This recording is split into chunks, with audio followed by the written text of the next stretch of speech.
Assalamualaikum guys. So, nandito ako ngayon sa Betty Barkley sa inaayusan naming store dito sa dito sa Araya.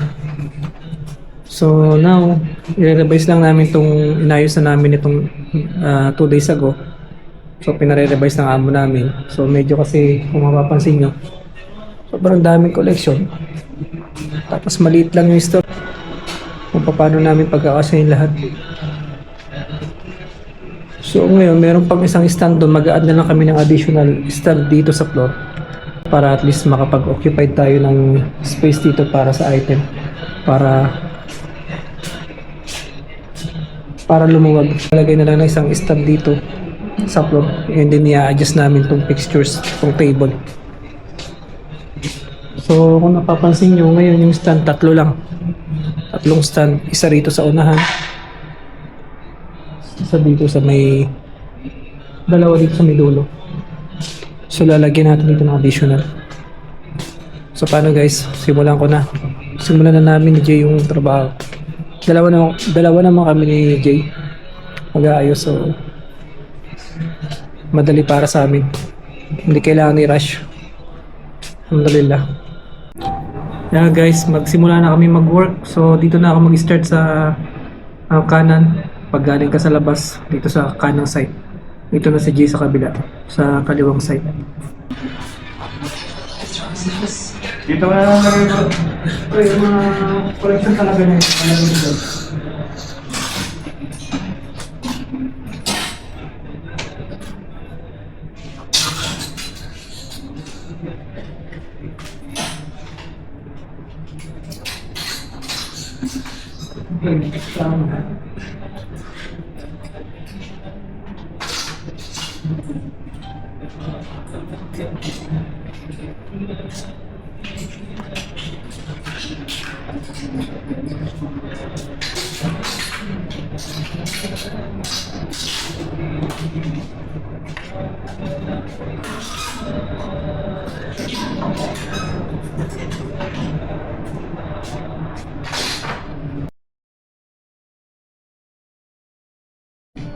So ayan guys, bali tapos na kami.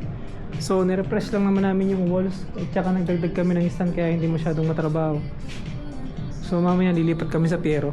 So ito yung first wall ng dito sa Betty Barkley Araya. Yun yung first wall. So ginawa ko na lang mas elegant. Tsaka class yung display dito, yung mga items. Ito yung mga shiny, mga tartar design. Ito, plus ito mga to. Kung hindi nyo na itatanong guys, ang price nito is blouse lang to ah. Ang price niya ay umaabot ng 52 KD. So blouse lang yan. So kung tatanungin nyo naman sa pantalon, mas mahal pa yung blouse itong pantalon to kasi medyo lang to, basic lang to kaya mura. So 44 KD. Size 38 siya. Yan ang sizing namin dito. Ito tong blouse na to. Ito medyo see, 46 KD. Blouse pa lang yan. So pagdating naman sa mga coat, ang price namin dito maabot ng 98 KD. Pag yung mga ganitong dress, dito. Timbre ang kita, dito ako sa labas.